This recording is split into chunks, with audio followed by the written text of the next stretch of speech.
Hmm? Kalau di sini ya lah dia nonton sih baru doang. Ya di sini aja, taruh di sini kalau emang muncul di handphone itu. Ini nggak muncul ya, nggak sama sekali muncul.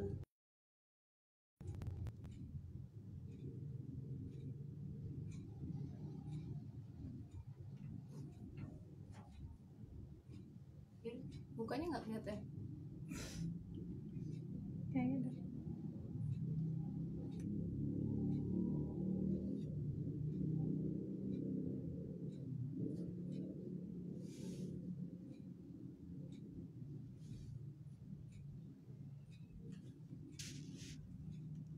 Nah itu muncul data.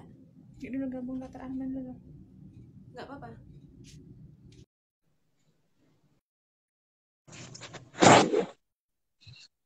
Oh,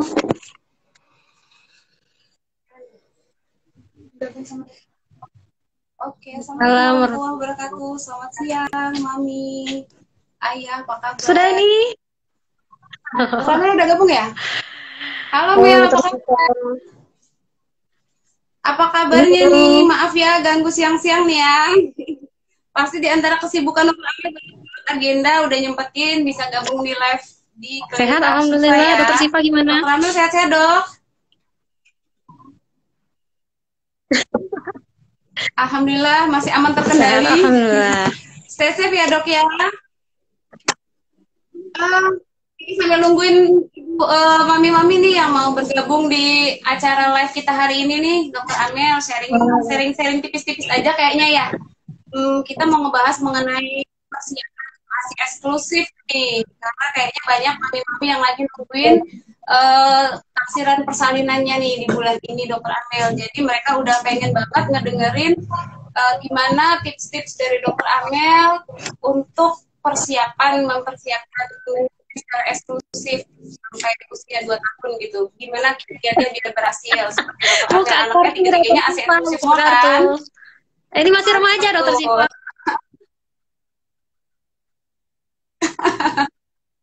Oh masih remaja ya? Oh ya nggak nyangka ya ternyata imut-imut tapi anak udah kita biasa masih awet muda berarti Dokter Amel. Iya benar-benar. Yang penting jiwa muda ya Dokter Amel ya. Betul. Nah kita sapa nih bunda-bunda semuanya yang sudah kemarin ngasih pertanyaan, udah nitipin pertanyaan. Halo semua. Semoga udah standby ya bunda-bunda ya. Udah standby di kita live di 2 IG ya Dokter Amel, di USG 4 Dimensi Siva sama di makanmu.com. Jadi sebagai info bunda, Dokter Amel ini adalah founder dari makanmu.com. Jadi itu sebuah website yang banyak membahas mengenai kebutuhan-kebutuhan nutrisi, baik nutrisi selama kehamilan, nutrisi ibu menyusui maupun nutrisi secara umum. Jadi kalau bunda pengen tahu banyak mengenai nutrisi, cara perhitungannya, bagaimana nutrisi pemberian nutrisi yang baik, seperti itu kita mengunjungi websitenya Dokter Amel ya, benar Dokter Amel ya. Ada juga IG-nya update terus mengenai bagaimana masih baru Dokter Siva tapi nggak apa-apa gitu terus berkembang. Kalau misalnya ada pertanyaan kan jadi kita bisa yang dibutuhkan info tentang ini kita bikin gitu. Betul. Boleh jadi kalau misalnya mau ngasih masukan bisa langsung ke DM ya Dokter Amel ya. Bisa langsung. Bukan nanti kan nggak kelihatan ini konsultasinya kan nggak kelihatan orangnya, jadi kan nanti nggak benar terakhirnya gitu Dok. Benar, nanti ada sesi khususnya. Jadi sebenarnya Dokter Amel ini juga tergabung di klinik Arshifa Bunda. Jadi sebagai konselor laktasi kita. Jadi juga sebagai konselor laktasi selain ahli gizi. Nah gitu Bunda. Nah kalau Bunda pengen konsultasi mengenai laktasi secara lengkap langsung private sama Dokter Amel itu bisa hubungin aja ke admin kita atau langsung ke DM ke Dokter Amel langsung untuk mencari untuk sesi konsultasi gitu ya Bunda ya. Oke deh Dokter Amel mulai aja, ada udah banyak banget pertanyaan yang ada. Sambil kita tunggu bunda-bunda yang lain untuk bergabung gitu ya Dokter Amel ya. Jadi Dok, kayaknya nih banyak banget yang pertanyaan yang mirip-mirip di pamungkas awalnya nih. Itu gimana sih Dokter Amel kira-kira supaya bunda ini aslinya banyak gitu. Mereka tuh ibu yang takut asinya nggak cukup, sedikit, takut nggak memenuhi kebutuhan nutrisi bayinya gitu. Nah, pertanyaan yang pertama tuh ini ada dari Bunda Kendi. Bagaimana sih dok agar asi kita banyak? Kemudian apakah ada tantangan makanan nggak buat ibu yang Oke, Dokter Syifa, mungkin sebelum menanggapi itu mungkin ada seperti memperbaiki mindset dulu buat ibu-ibunya, boleh? Boleh. Jadi kan budayanya ini kan cara kita mempersiapkan ASI eksklusif ya. Jadi maksudnya yang baru mau mempersiapkan ya. Sebelum kita ketemu dengan kegiatan aslinya, aktivitas menyusuinya, memang kita harus persiapannya maksimal supaya nanti nggak ada ya kerikil-kerikil lah, kadang-kadang batuk gitu ya di saat benar-benar sedang menyusui. Nah, sebenarnya persiapan ini yang penting, Dr. Syifa. Jadi yang pertama kali yang mau saya tekankan, concern saya adalah mindset dari ibu-ibu itu. Kenapa sih memberikan ASI eksklusif? Itu dulu, ya. Karena kadang-kadang ibu-ibu maunya yang banyak gitu. Pokoknya saya mau kasih ASI biar keren gitu, biar sama kayak apa?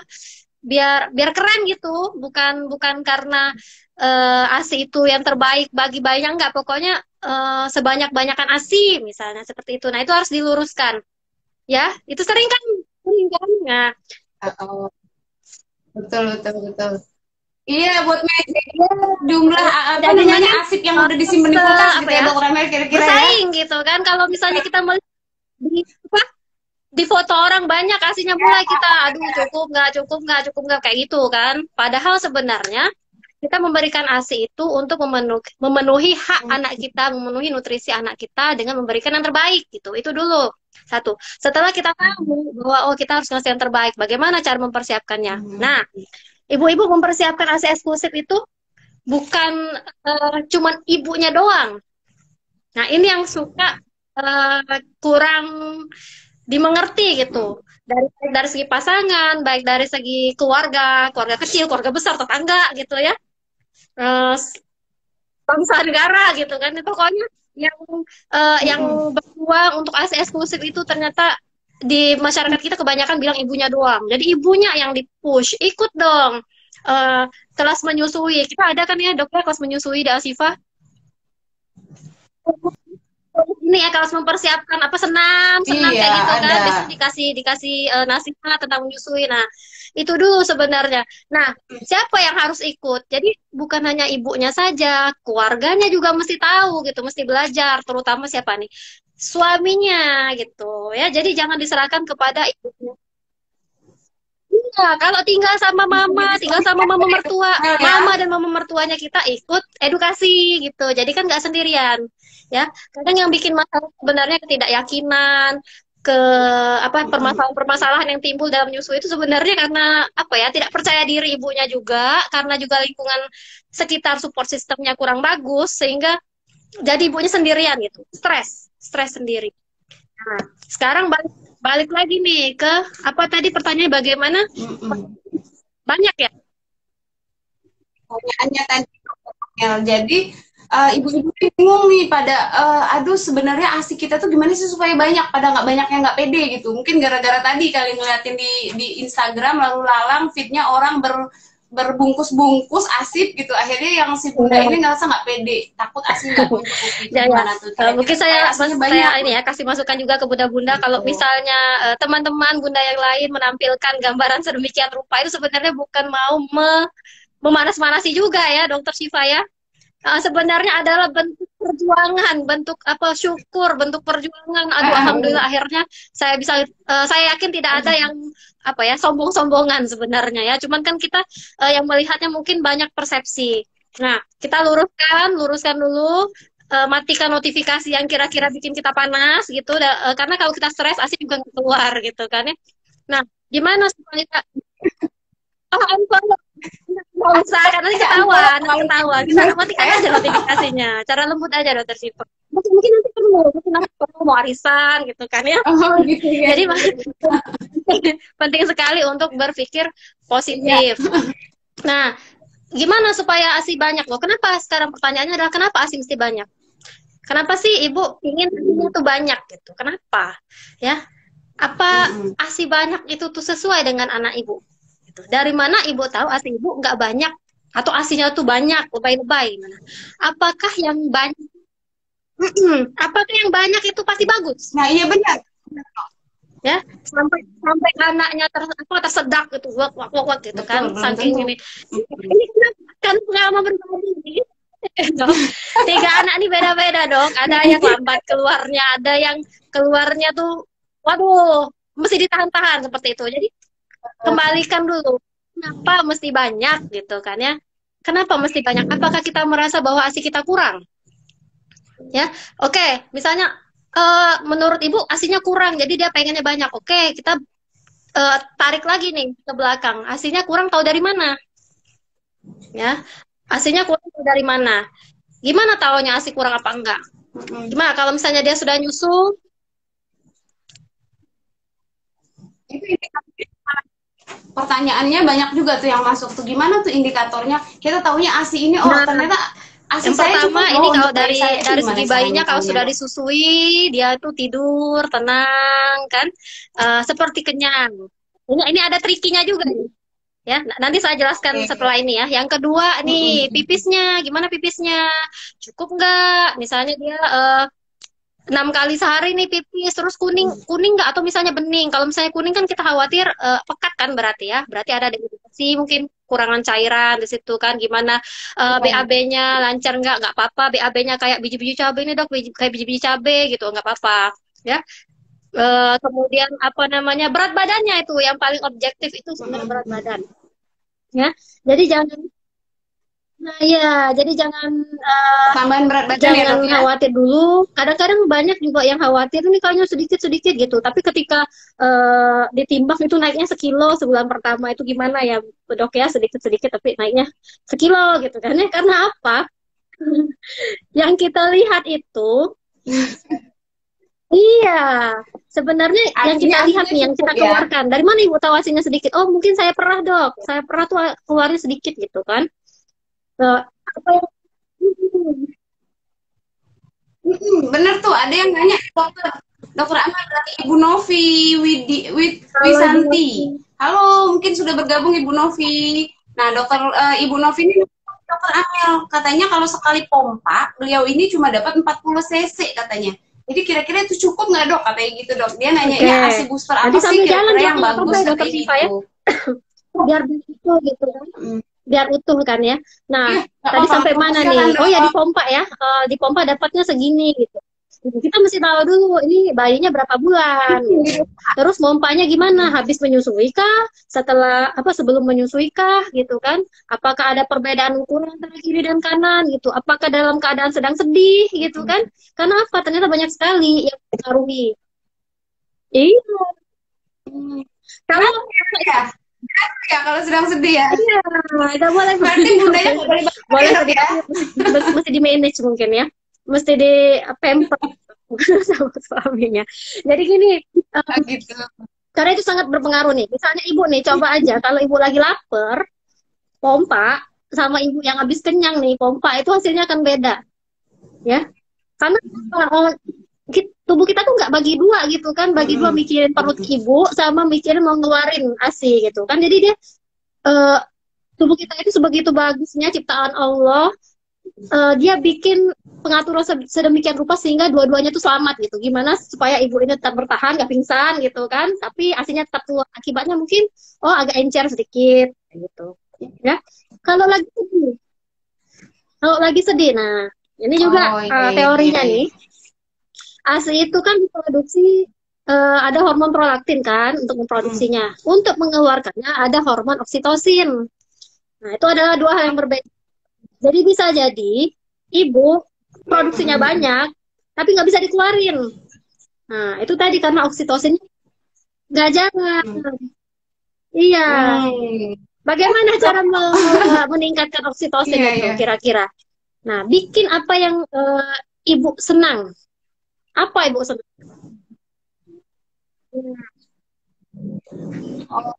Oh, iya. Jadi kalau ibunya senang nonton Korea, boleh dong dok nonton drakor. Meskipun tidak baper sama pemainnya.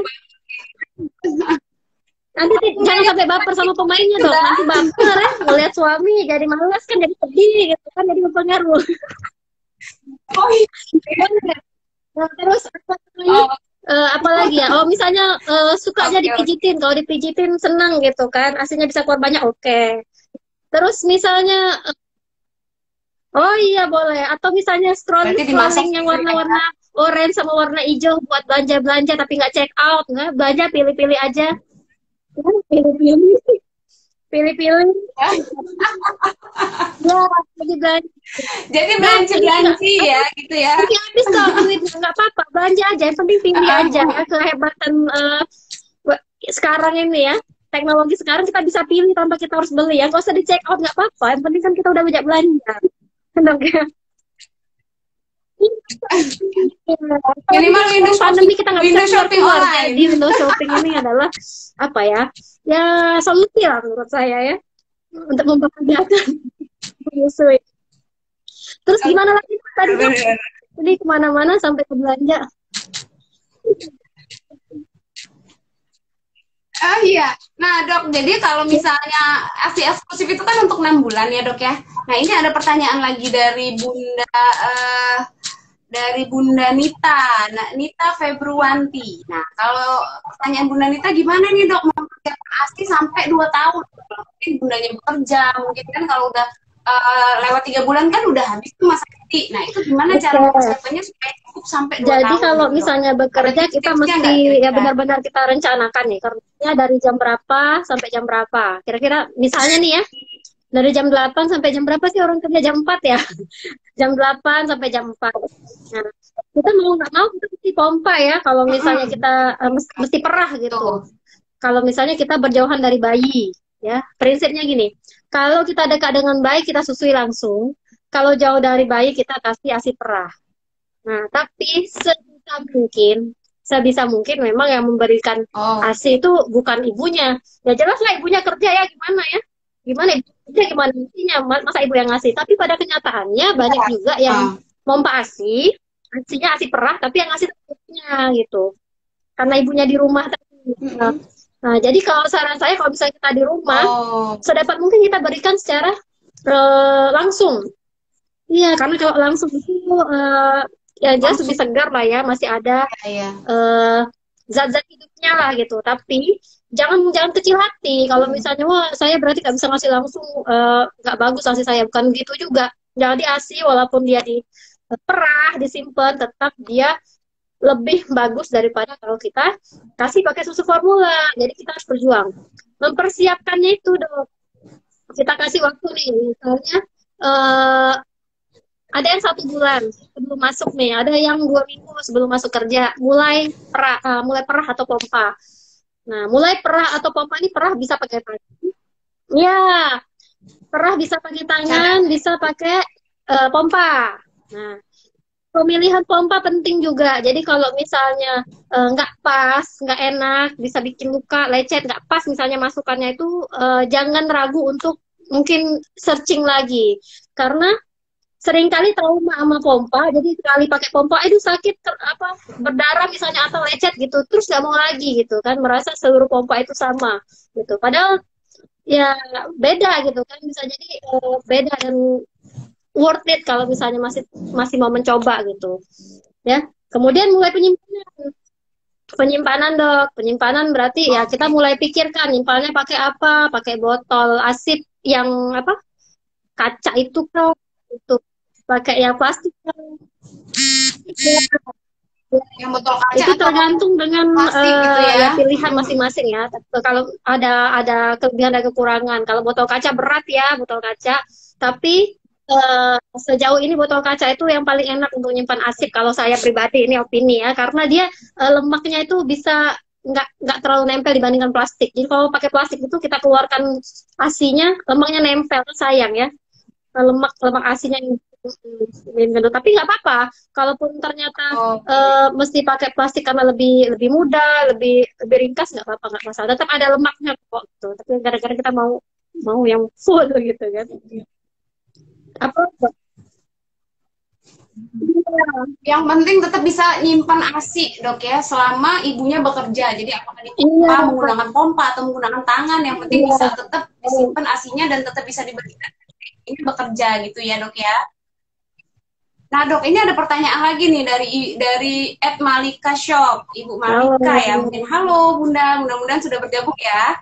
Nah, ini pertanyaannya nyambung dengan pertanyaan yang tadi, Dok. Jadi kalau misalnya ada nggak sih istilah ASINya basi gitu? Mungkin apakah ASI yang bekas perah atau mungkin ASI kalau misalnya udah terlalu lama nggak dikasihkan ke bayi ya, bisa nggak ASINya itu basi gitu? Dan seperti apa? Jadi gini, istilah ASI basi ini juga saya pernah temui ya. Jadi karena berpisah dengan bayi cukup lama karena pergi, kemudian waktu mau menyusui bayi setelah pergi-pergi itu dibilang sama orang tuh stop gitu kan, ASINya basi, dikeluarin dulu gitu kan.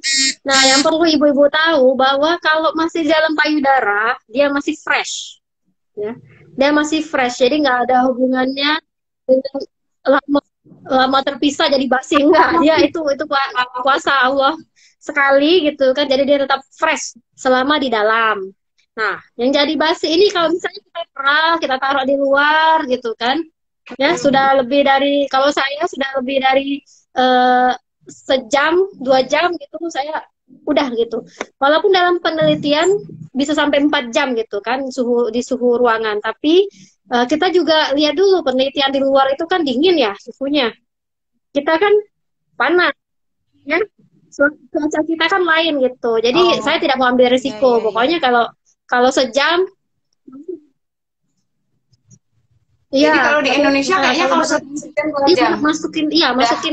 Kalau bagusnya sih langsung ketika diperah masukin ke kulkas kan ya. Masukin ke kulkas. Atau boleh kalau mau dicoba dulu kan kita bisa rasa ini udah basi apa enggak, ditetesin dulu ke sendok gitu. Kalau mau simpen boleh. Ya, Dok. Oke, ya.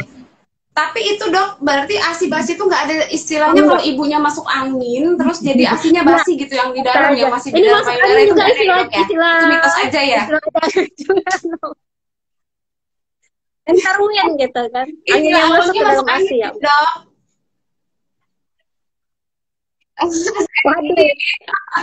Sama angin duduk alias sit win. Ya, Dok, kita sapa dulu yang baru bergabung di live-nya USG 4dimensi.siva sama makanmu.com ya. Jadi hari ini Bunda kita sedang membahas cara pintar untuk mempersiapkan ASI eksklusif. Jadi buat Bunda yang ada pertanyaan silahkan langsung dikirim di chat ke kita, karena penanya yang beruntung bakalan dapat hadiah nih, hadiah langsung. Hadiah langsungnya berupa pulsa. Kan Bunda jadi nggak rugi kalau live di sini terus. Kalau yang memberi jawaban nggak dapat pulsa, Dokter Siva. Kalau gitu saya mau nanya aja.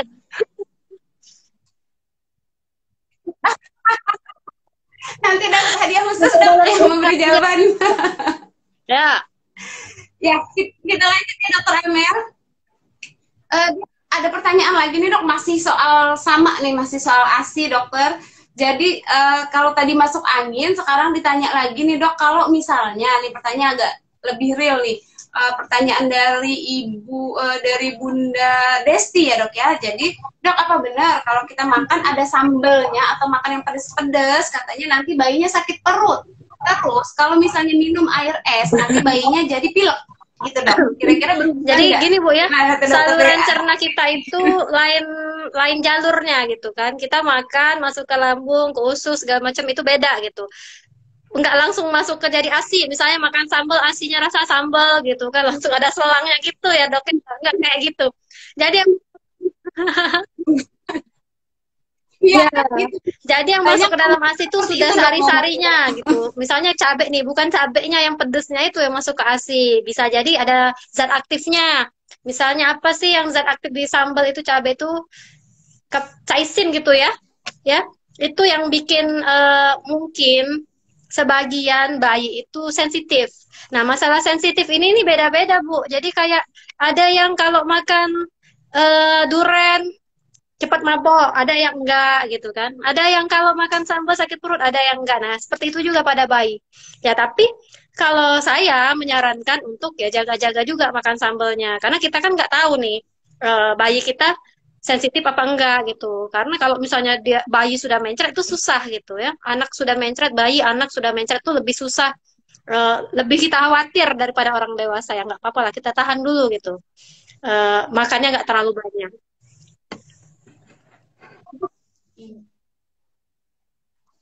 Oke, mudah-mudahan cukup jelas ya Bunda Desti dan bunda-bunda yang lain. Jadi nggak terlalu langsung ngaruh nyambung, tapi tetap memang harus dijaga pola makannya ya dokter ya. Nah dok, ada pertanyaan lagi dari dari Bunda Tina Lestari. Nah katanya gini dok, kalau misalnya ibunya sakit, itu masih boleh nggak mengasihi dok? Dan kalau misalnya Oke. itu nanti bayinya ikut sakit atau enggak? Jadi gini, itu tergantung dengan sakitnya apa. Misalnya kalau sakitnya yang begitu beratnya sehingga harus kena obat-obatan yang keras, misalnya kan kemo, misalnya itu kan sakit juga tuh dok ya. Nah mungkin kita ada pembatasan. Tapi kalau misalnya sakit-sakit biasa, bahkan kalau dari apa namanya tuh badan breastfeeding dunia gitu, wabah itu dia menyarankan untuk tetap menyusui loh, bahkan saat COVID, tapi dijaga gitu, dijaga protokolnya gitu ya. Ini juga sebenarnya ya, jadi pernyataannya itu adalah harus tetap dibantu untuk mendapatkan ASI untuk menyusui seperti itu. Cuman memang kalau kita lihat situasi ya, kalau di IDAI sendiri, Ikatan Dokter Anak Indonesia sendiri, dia lebih ketat dok, ya lebih ketat kalau misalnya COVID. Apalagi kalau cuman pilek-pilek biasa gitu, kita kasih apa namanya pembatas gitu. Misalnya kalau ibunya pilek, berarti kan ibunya mesti rajin cuci tangan, pakai masker, ya, enggak.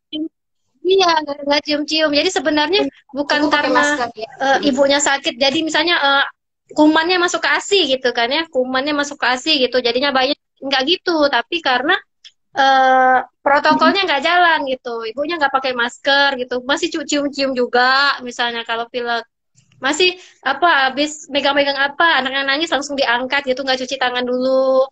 Terus misalnya habis pegang mainan gitu, yang seperti itu sebenarnya dok, yang kendala, bukan karena ibunya sakitnya ibunya. Nah kalau ibunya sakit nih, ibunya flu, ada antibodi. Nah antibodi ini kan yang dihasilkan oleh ibu untuk melawan segala kuman yang masuk. Nah antibodi ini akan masuk ke ASI, antibodinya yang masuk ke ASI. Jadi mestinya bayinya strong. Iya. Malah jadi memperkuat ya. Jadi bisa dibilang sebagian besar ibu yang sakit itu pada umumnya aman untuk tetap menyusui, kecuali mungkin penyakit-penyakit tertentu yang diduga sangat berat untuk ibunya, atau penyakit-penyakit yang diduga kumannya itu akan dikeluarkan juga melalui ASI ya. Ya, ada penyakit yang bisa mengeluarkan itu gitu. Tapi itu biasanya ada warning dari dokternya dok. Tapi kalau misalnya kita sekedar pilek, enggak. Iya. Ya. Harus konsultasi lagi berarti sama dokter kalau memang ada saya bilang ini saya batasi disclaimer-nya itu penyakit ya. yang ringan ya, kayak capek-capek aja, masuk angin yang tadi, enterwin tadi. Tapi kalau penyakitnya berat, infeksi kuman gitu kan ya udah kita serahkan kepada dokter yang menangani ibu. Gitu. Iya, konsultasi dulu berarti ya Bu ya. Oke. Nah dok, kalau misalnya pertanyaan nih dari Bunda Weni nih, nah agak sedikit banyak perhubungan nih. Kalau bundanya lagi hamil tuh dok, gimana tuh? Boleh nggak tetap memberikan ASI kepada bayinya yang jadi tandem gitu ya? Bukan tandem juga sih. Ketika lagi hamil, kakaknya masih nenen gitu. Kalau misalnya boleh atau enggak, jawabannya boleh. Tapi bisa atau enggak itu tergantung dokter Syifa gitu ya, tergantung dokter objeknya. Karena dia periksa dulu. Iya, periksa dulu. Wah, ini kontraksi misalnya ya, dokter Syifa lebih tahu. Waduh, nggak bisa nih. Kalau setiap nenen dia kontraksi, ya udah saya serahkan ke dokter Syifa kalau itu. Tapi kalau misalnya boleh, nggak boleh. Jadi nggak. Tapi yang beredar itu kan, kalau misalnya dimakan oleh kakaknya nanti habis nih, nggak ada lagi buat adeknya tuh, nggak gitu juga ya, pasti diproduksi.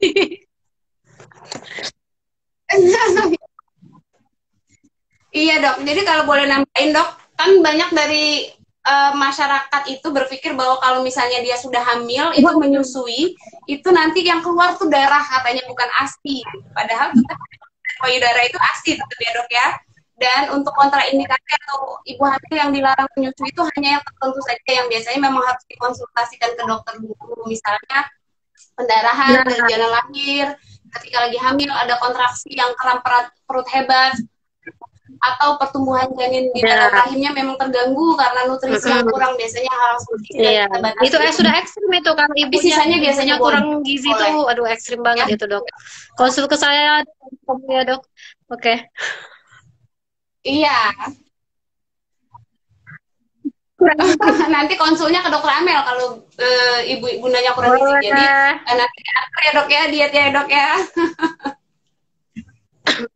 Setuju. Oke lah.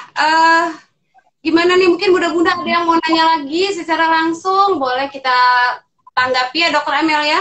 Nah dok, kalau cerita-cerita nih dok, gimana sih dok tips-tipsnya dokter Amel sendiri tuh dalam melakukan ASI eksklusif ke anak-anak dokter Amel? Kira-kira mungkin bisa di-share di sini, bunda-bunda pengen denger tuh gimana tuh supaya kita tetap berhasil meskipun dokter Amel kan sibuk banget tuh, jadi dosen, kemudian jadi pembicara, kemudian jadi konselor laktasi, tetap bisa memberikan ASI eksklusif.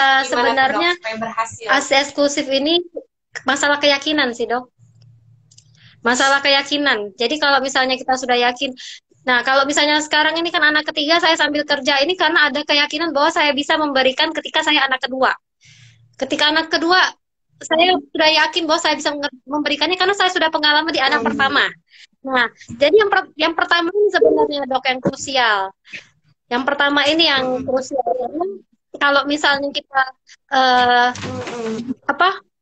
pernah gagal gitu kan, itu tidak semuanya yang mau bangkit gitu, ya. Sebagian besar mau gitu, sebagian besar itu pelajaran, tapi tidak jarang juga yang jatuh gitu kan, merasa tidak bisa lagi. Oh emang dari dulu aku nggak bisa gitu, berarti yang selanjutnya aku nggak bisa. Nah yang itu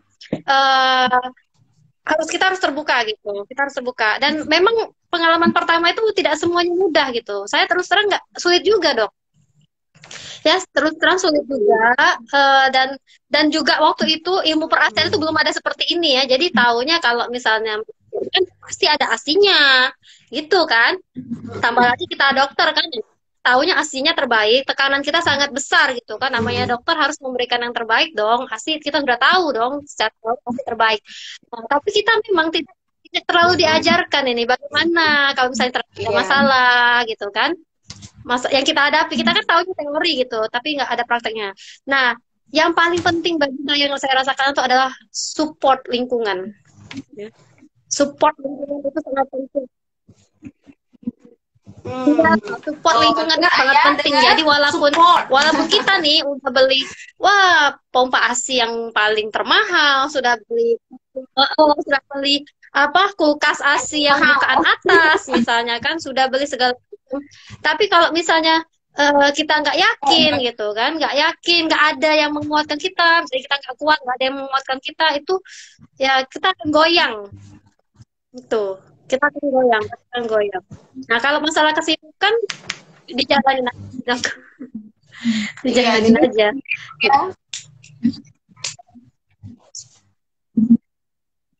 Dok, kita coba ngebahas sedikit soal gizi nih, soal makanan. Jadi banyak bunda tuh, aduh dok, kira-kira saya mesti makan apa gitu supaya ASI saya banyak. Terus kalau misalnya memang nih bayi nih sudah masuk ke MPASI gitu ya, terus apakah bayi tersebut sudah harus dikasih susu tambahan juga atau tetap ASI? Terus MPASI-nya gimana gitu? Nah dok, dicampur itu pertanyaannya nih dok. Pertama tadi apa dok? Yang pertama saya ingatnya MPASI aja. Yang untuk menghasilkan ASI, bisa merangsang produksi ASI. Oke. Nah, ini sebenarnya mungkin agak mengecewakan bagi ibu-ibu yang jualan. jadi gini, prinsip maaf ya, saya minta maaf dulu. Jadi prinsipnya itu ASI banyak karena demand-nya banyak, permintaannya banyak. Semakin banyak dikeluarkan dari payudara, semakin banyak dari produksi. Itu dulu, produksi ya. Nah, kalau masalah pengeluaran tadi, semakin bahagia, semakin lancar pengeluarannya, ya. Itu dulu. Jadi walaupun makannya apa gitu, tapi nggak dikeluarkan gitu, dia tidak akan merangsang otak untuk ngasih tahu, yuk produksi lagi, yuk produksi gitu. Enggak. Jadi dia pikir, oh nggak perlu lagi ya, segini aja ya perlunya. Ya udah, oh cuman perlu 30 ya, udah besok 30 deh, nggak usah 50 gitu. Jadi ada semacam protein yang akan memberitahu, yang membatasi. Karena ketika kita kelebihan produksi ASI menurut otak kita tadi, ya, ketika kita kelebihan, dia akan melindungi tubuh kita dari kerusakan gitu. Dia merasa, waduh, misalnya 50 cc ini kayaknya udah kelebihan, nanti payudaranya bengkak. Ya udah, Bu, hari ini dia kayaknya minumnya 30, berarti besok 30 aja. Besoknya lagi nggak dikeluarin, besoknya 20 aja deh gitu. Jadi sebenarnya tubuh kita tuh bekerja semaksimal mungkin untuk melindungi diri kita dan melindungi bayi kita. Nah, yang pertama memang demand dulu yang dikeluarkan. Nah, tapi berarti nggak usah makan ya dok, itu nggak apa-apa, yang penting dikeluarkan. Nggak juga.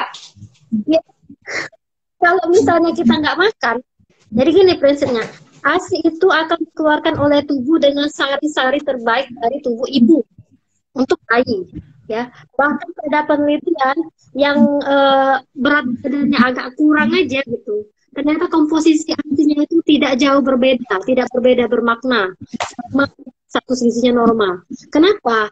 Karena tubuh itu akan lebih memprioritaskan bayi gitu, daripada ibunya. Nah, ibunya yang pingsan. Ya, kalau ibunya pingsan, ya, gimana mau ngasih ASInya? Nah, itu jadi patokan kita kenapa ibu itu harus makan, harus menjaga makannya. Dan kita juga mesti ingat bahwa ibu juga butuh makan kan. Maksudnya ketika ibu hamil, menyusui gitu kan, banyak sekali zat-zat gizi yang ambil untuk bayi. Contohnya apa? Kalsium. Itu jelas. Ya, jelas sekali kalsium. Jadi kalau misalnya kita ngerasa nyusuin kok gigiku sakit, kok gigiku kopos gitu, kan tulangku kok kayak gini gitu. Nah, makanya sering diberikan suplemen ya dokter Siva ya, supaya tetap terjaga. Nah, kayak gitu. Iya. Iya, apalagi tadi dokter Siva habis ya dok ya. Jadi udah jadi dokter Amel intinya nutrisi yang baik itu tetap perlu ya untuk ibu yang sedang menyusui, apalagi karena kebutuhan kalorinya juga meningkat dan kebutuhan mikronutriennya juga meningkat ya dokter Amel, tapi tidak tertentu jenis-jenis tertentu saja, tapi kalau bisa bervariasi dan bermacam-macam ya dokter Amel ya. Iya. Mungkin ada jadi tadi kebutuhan kalori lebih banyak. Ini juga saya mau singgung ya, bahwa kebutuhan kalori memang lebih banyak, tapi bukan berarti 2 kali makan biasa. Kan gitu. Ibu-ibu tuh suka 2 piring ini. Kamu makannya dua orang ya kan, 2 orang nih, ibu sama bayi, jadi 2 piring, ini nambah lagi gitu, makan ini juga biar hasilnya banyak ya. Nah, akhirnya apa? Ibunya obes gitu kan, padahal ternyata kita tuh butuh nambah sekitar 350 kalori aja dari makanan kita biasa, seperti itu. Ya. Tidak 2 kali lipat ya dokter Amel. Nah dok, ada pertanyaan sedikit mengenai MPASI tadi dok. Jadi kalau misalnya sebenarnya kayaknya masih bingung nih, definisi ASI eksklusif itu sampai berapa bulan, terus kemudian abis ASI eksklusif itu namanya MPASI. Nah, apakah selama MPASI itu bayi tetap diberikan susu ASI atau boleh ditambah susu formula atau gimana gitu dok? Itu banyak banget yang nanya, ada dari jadi pada intinya ibu-ibu itu gitu, ingin agar nutrisi anaknya tercukupi kan pasti ya. Jadi ketika yang mesti ditekankan bahwa ASI itu memang sampai 6 bulan, tapi diteruskan sampai bayi atau anak itu berusia minimal 2 tahun. Jadi diteruskan, didampingi ya. Nanti ada MPASI kan, makanan pendamping ASI, makanannya mendampingi ASI. Ya, MPASI ya tetap diberikan ASI gitu, karena tetap ada kebaikan ASI di situ, tetap ada zat-zat hidup di situ. Jadi tetap kita berikan sambil memberikan MPASI. Nah, kalau susu formula, kalau misalnya kita bisa menghasilkan ASI, kenapa kita harus memberikan susu formula? Gitu. Jadi kita teruskan aja. Kita teruskan aja memberikan susu formula itu sebenarnya bukanlah suatu kewajiban. Jadi kita suka mengira ya kalau misalnya sudah 6 bulan harus susu formula harus ditambah gitu, harus ditambah. Bahkan setelah lulus 2 tahun juga gitu kan, tambah lagi. Pokoknya setelah 2 tahun sudah disapi wajib ditambah susu pertumbuhan. Nah sebenarnya itu tuh nggak wajib gitu. Sebenarnya nggak wajib kalau misalnya anak bisa memenuhi kebutuhannya dari makanan sehari-hari, karena target kita anak itu kan belajar makan, ya. Anak belajar makan untuk mempersiapkan dia 12 bulan itu sudah bisa makan makanan dewasa. Nah, jangan sampai kita melupakan aspek ini sehingga minum susu terus, makannya jadi kurang, gitu ya, kurang pengalaman makan, karena kenyang. Nah, sudah minum susu kurang pengalaman makan sehingga kita khawatir kan, jadi kayak lingkaran setan gitu loh. Kita khawatir nggak makan dikasih susu lagi, jadi dia kurang pengalaman makan, kurang karena susu dalam bentuk cair kan, dia kurangnya ya, itu akan berpengaruh terhadap cara dia bicara kan, kurang dilatih gitu, otot-otot oromotornya gitu, masalah mengunyah, masalah picky eater ya, milih-milih makannya gitu, karena taunya dia rasa susu gitu, rasa susu seperti itu enak manis ya, dia nggak tahu rasa-rasa yang seperti ini yang unik-unik. Nah itu yang kita sebenarnya jadi jadi intinya tetap diajarin makan ya dok ya, setelah usia 6 bulan mulai diajarin makan ya dok ya, makan. Nah sering tuh dok ada pertanyaan, ini dari saya pribadi nih dok ya, kan ada tuh kita misalnya udah bawa bayi imunisasi ke dokter anak tuh seringkali ada perintah untuk ditambahkan zat besi katanya, karena kalau bayi yang ASI eksklusif itu memang katanya cenderung sedikit mengalami anemia gitu dok. Iya memang dari IDAI itu diminta untuk suplementasi, karena memang dari penelitian dari IDAI ya cenderung anak-anak Indonesia ini kurang zat besi. Sebenarnya itu dari mamanya juga. Jadi mamanya juga anemia ya. Jadi anaknya dapat ASI yang juga kurang gitu zat besinya. Makanya kita tuh fokusnya sebenarnya ngasih nutrisi yang bagus buat ibunya supaya anaknya juga dapat yang bagus. Cuma itu memang sudah menjadi standar dokter Siva, jadi memang diberikan ada dari nanti kami akan bahas ini loh. Nanti kami akan bahas ini di bulan selanjutnya kalau masalah MPASI. Iya. Ada khusus ya dok ya, untuk bayi yang mendapatkan eksklusif ya. Live selanjutnya Bunda sama dokter anak, dokter anak gitu yang akan bahas. Siap. Sesi selanjutnya berarti. Jadi dokter mungkin kayaknya pertanyaan-pertanyaannya udah cukup, udah pada dibacain semua. Mungkin ada satu closing mungkin dari dokter Amel mengenai take home message deh untuk bunda-bunda yang hari ini mendengarkan live kita. Kira-kira apa sih cara pintar untuk mempersiapkan ASI eksklusif supaya bunda berhasil? Nanti tapi sebelumnya bunda-bunda kita kasih tahu jangan live dulu, karena akan kita umumkan 4 orang pemenang mendapatkan pulsa sebesar 25.000 ke handphone masing-masing, berarti di DM. Jadi didengerin ya. Dokter Siva, ini pertanyaan yang live nggak dijawab ya dok?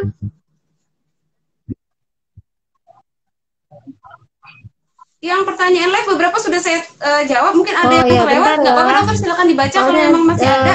Ini berapa mili ASI yang diperlukan bayi yang baru lahir? Ya, kalau misalnya bayi baru lahir dalam waktu 3 hari itu keluarin sangat sedikit ya, cuman kolostrum. Ya paling banter cuman ya 5 cc, 1 sendok sekali keluar tuh. Itu cairan awal ASI awal. Jadi agak kekuningan, lengket, kadang bening, jadi macam-macam warnanya, kuning, Ada yang juga kehijauan gitu. Yang pertama yang lengket. Kadang-kadang ada yang salah juga dibuang itu kan karena lengket nggak warna putih. Jadi jangan, iya itu yang bagus karena ya, bagus ya. memang dibutuhkan bayi baru lahir itu adalah kolostrumnya. Nah, tapi kita kan kita ingatnya kalau susu itu kan putih ya. Jadi kadang-kadang dibuang. Nggak apa-apa lengket-lengket seperti lem-lem itu ya udah itu dapat kolostrumnya. Nggak usah dipikirkan berapa banyak nih kira-kira dihitung gitu kan. Oh ternyata cuma 5 cc apa nggak usah dipikirkan. Yang penting ketika bayi baru itu kita belajar posisi dan pelekatan yang benar dulu. Ya, nanti kita mikirkan itu. Ya, wah kalau misalnya kita mikirkan, waduh kayaknya nggak bisa dipera gitu, nanti stres. Ya, padahal yang perlu kita itu dari pertama itu posisi dan pelekatan. Ini dok, apakah 2 tahun sudah ASI atau bagaimana? Iya sudah termasuk ASI, ini udah jawab ya. Dok silakan. Cara mencairkan ASI yang benar. Cara Dok. Nah, iya dok, itu gimana? Jadi asip cara mencairkan ini tergantung nih posisinya di mana nih. Misalnya dari kantor dimasukkan ke dalam cooler bag, ya. Terus bisa dimasukkan ke kulkas dulu biar suhu itu nggak melonjak langsung gitu. Atau mau masuk freezer langsung juga boleh. Ya, tapi kalau menurunkannya pelan-pelan, jadi dari freezer ke kulkas bawah, habis dari kulkas bawah sudah seluruhnya baru ke suhu ruang, habis dari suhu ruang baru sebentar aja sih dia nanti kalau saya pakai cangkir terus dimasukin air dispenser, jadi bukan mendidih gitu enggak, dispenser aja dimasukkan botol asipnya. Nggak perlu sampai panas banget gitu kan, kayak bikin formula kan sampai panas banget tuh enggak, yang penting dia nggak dingin. Bahkan ada beberapa bayi suka dingin ya, suka dia yang dingin. Iya, ada. Mungkin dia rasa kompleks sekali. Ya. Memang ada yang unik-unik gitu. Terus bagaimana tekstur ASI yang bagus? Nah dok, iya, gimana tuh dok teksturnya supaya kita tahu itu masih bagus atau basi gitu yang tadi ya. Mungkin itu ya, gimana tahu tekstur ASI bagus. Nah, jadi pada beberapa ASI punya ibu ada yang baunya tengik ya, ada baunya tengik. Itu karena ada enzimnya lipasenya yang pecah gitu. Memang ada gitu bau-bauan dari ASINya beda-beda. Ada yang kok baunya tengik gitu kan, jadi kayaknya basi ini mau dibuang. Belum tentu. Jadi bisa jadi itu karena kadar lipasenya tinggi. Ya, coba dulu ke bayinya. Kalau misalnya bayinya ternyata tidak menolak, ya saya termasuk yang punya yang lipasenya tinggi itu dok. Jadi saya kira basi gitu kan. Setelah dicicip, enggak gitu, jadi kayak bau aja gitu. Dan emang bayinya mampu gitu. Nah, kalau misalnya kok antara lemak sama cairannya itu nggak apa-apa. Kalau misalnya beku ya agak digoyang, nggak usah dikocok, digoyang aja kayak gini, ya. Berarti kalau sama dia masih bercampur bagus. Itu kalau basi persis kayak bau susu basi gitu. Punya susu gitu kan, kalau susunya basi persis lah baunya seperti itu. Ada lagi yang enggak normal? Oh berarti normal ya dok ya. Dok, kalau ini ada pertanyaan mengenai puting datar dok. Nah itu banyak juga tuh ibu-ibu yang ketakutan karena putingnya nggak nimbul, berarti ngerasa tuh nggak bisa memberikan ASI gitu dok. Itu gimana caranya ya supaya tetap bisa mengasihi? Kalau puting datar memang agak menantang ya, agak menantang. Apalagi kalau misalnya ternyata mulut bayinya kecil, terus puting ibunya, maksudnya areolanya tuh kan besar gitu, datar pula, jadi memang agak tricky, dan itu memang harus ketemu sih dok, karena nanti diajarin bagaimana cara membentuk putingnya itu seperti kayak gunting kayak gini, biar dia keluar. Ya. Ada juga yang pakai penyedot puting seperti itu, ada alatnya gitu kan, atau misalnya kalau kita suka pakai yang suntikan itu dok, suntikan 10 cc dipotong buat narik jedok. Jadi setelah disedot itu berapa lama gitu ya, dok, ya? Dan langsung disusu bayinya, dan memang agak sulit dibayangkan ya dok kalau misalnya nggak langsung gitu kan, memang perlu konsultasi. Tapi kalau mau gampang nih, ibu-ibu punya pompa ASI di rumah. Nah, sedang pakai pompa ASI, maka dia akan mengeluarkan puting. Ya. Sebelum nyusu kita dulu pompa sekedar untuk keluarin putingnya aja. Jadi bukan untuk banyak-banyakan keluar asinya, bukan. Cuma keluarin puting. Bisa gitu. Oke. Buat Bunda Alia Tea, nanti jadi kalau tadi udah dijelaskan sama Dokter Amel cara untuk mengeluarkan puting, tapi kalau misalnya masih kurang jelas nanti boleh konsultasi langsung sama Dokter Amel, nanti bisa janjian konsultasinya langsung DM aja ke admin. Iya, kalau sementara ini kita Zoom dulu ya, ya, Bu. Dokter Amel ya. Dulu ya, jadi bisa konsultasi online, tapi nanti ada private class-nya sama Dokter Amel ya, Ibu Alia. Nah dok, kira-kira kalau soal pompa memompa nih, kalau kita boleh pompa memompa itu yang paling disarankan yang pompa yang mana sih? Yang manual, yang elektrik, yang double atau single, atau malah yang nggak usah pakai pompa? Jadi sebenarnya aja gitu untuk mengeluarkan. Kalau mau dibilang paling bagus, yang paling bagus itu tentunya yang paling nyaman dengan ibu. Jadi ada yang nggak bisa pakai tangan karena aduh pegel dok gitu kan, nggak ketemu terus yang pas gitu. Ya maunya yang ini aja, oke. Maunya yang elektrik dok biar nggak capek. Soalnya saya sambil kerja. Terus ada yang apa itu kayak irama untuk memancing dulu gitu, memancing oksitosin dulu tuh. Oke boleh. Saya maunya manual, soalnya bisa mengatur keras lembutnya gitu kan, tarikan sedotan itu. Oke boleh. Yang penting nyaman bagi ibu. Cuma kalau dibilang praktis yang mana? Praktis pakai tangan karena tangan kita cuma butuh cuci tangan. Ya. Ya, kalau perintilan itu banyak sekali gitu kan, mesti digini. Saya punya tiga set waktu itu perintilannya kan, pompanya satu perintilannya 3 set kan pas sambil kerja kan nggak mungkin kita bisa cepet gitu cuci keripan, siap menyiapkan alternatif.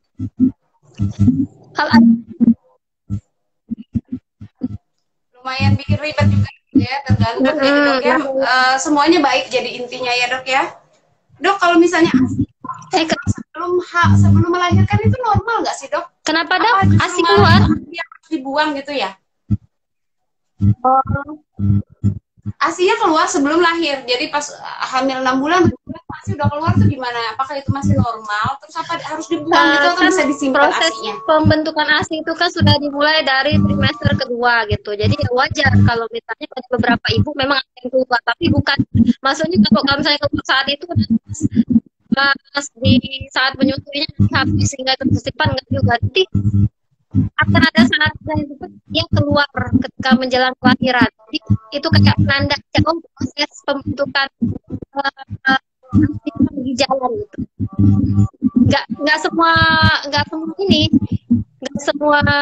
ibu yang mengalaminya, hanya beberapa ibu yang mengalami keluar ASI sebelum waktunya. Agak ASInya dibuang aja atau perlu disimpan dok? Ya nggak apa-apa, kalau disimpan nggak apa-apa, dibuang nggak apa-apa. Karena sebenarnya masih lama juga ya, kalau 6 bulan udah berapa bulan itu disimpan. Lagi dong. Iya. Biasanya sih karena sedikit, jadi nggak masalah ya. Kalau dibuang pun nggak masalah, kan biasanya baru sedikit kan jumlahnya juga, dan itu situasional, jadi jarang juga, nggak semua ibu mengalami ya dok ya. Tapi itu tetap masih normal gitu ya dok ya. Nah, terakhir dok, soal cracking nipple tuh banyak juga ibu-ibu yang mengeluhkan. Jadi kalau apalagi yang baru-baru awal menyusui itu biasanya katanya di nipplenya tuh cracking atau pecah atau sampai ada yang belah dan nyeri gitu. Nah itu gimana cara kalau puting sampai pecah berarti kita curiga bahwa posisi dan pelekatan tidak, karena berarti bayi itu menyusu pada puting bukan pada areola. Berarti kita puting. Jadi kalau misalnya putingnya pecah berarti si bayi itu nyangkut di putingnya gitu, nyetet di putingnya.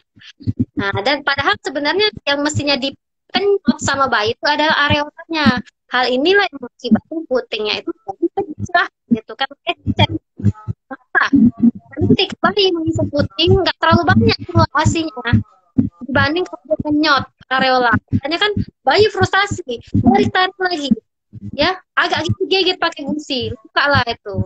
Nah, berarti kita harus dapat cek saat ini dari sudah.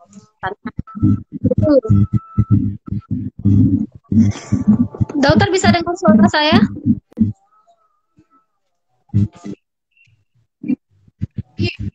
Tapi agak sedikit putus-putus kayaknya ini ya sinyal mungkin ya dok ya. Jadi intinya saya mungkin bisa ulangi kalau misalnya cracking nipple itu biasanya karena penyebabnya memang salah posisi menyusui sehingga bayinya menyusu di puting ya dok ya, bukan di areola. Harusnya bagian yang hitam di samping puting itu yang ditekan oleh bayi ya, bukan di bagian puting, sehingga tidak terjadi cracking nipple. Mungkin seperti itu ya bunda ya, yang tadi bertanya. Terus soal MPASI tadi juga udah dijelasin mengenai kalau berat badan nih dok, ada pertanyaan satu, dok anak saya laki-laki sekarang usianya 16 bulan, tapi BB-nya nggak naik-naik ya, ASI eksklusif tapi sudah MPASI juga, sekarang beratnya 9,7 kilo di usia 16 bulan. Itu apakah jadi sebenarnya datanya kurang lengkap ya dokter Siva ya, karena kita mesti tahu dulu berat badan lahirnya berapa ya. Dapat tahu berat badan lahirnya memang kecil sehingga segitu tuh sudah mencapai itu bagus. Nah, tapi yang perlu kita tekankan bahwa kalau misalnya sudah 16 bulan ya berarti masa ASI eksklusif. Artinya yang berperan itu apalagi sudah lewat 12 bulan nih, berperan itu sebenarnya MPASI-nya. Ada apa gitu sehingga seperti itu. Nah, kalau boleh sedikit info ya dok, kalau masalah MPASI kita nanti minggu depan dok ada sama dokter Minerva, nanti akan menjelaskan nih bagaimana itu yang tepat supaya nggak jadi kekurangan berat badan pada anak itu ya dok ya.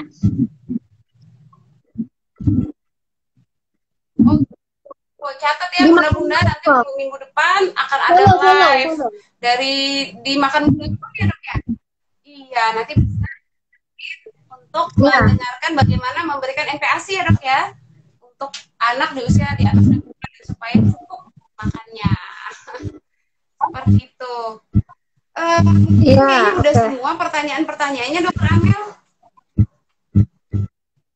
Udah semua dijawab. Makasih banyak ya buat bunda-bunda semuanya udah bergabung dan udah mengajukan pertanyaan, kemudian juga udah ikutan live di sini, udah berpartisipasi. Semoga penjelasannya cukup jelas dan cukup bermanfaat. Kalau misalnya kira-kira masih ada yang kurang atau masih ada yang pengen ditanyakan atau dikonsultasikan langsung, dokter Amel siap untuk membuka konsultasi privat ya dok ya.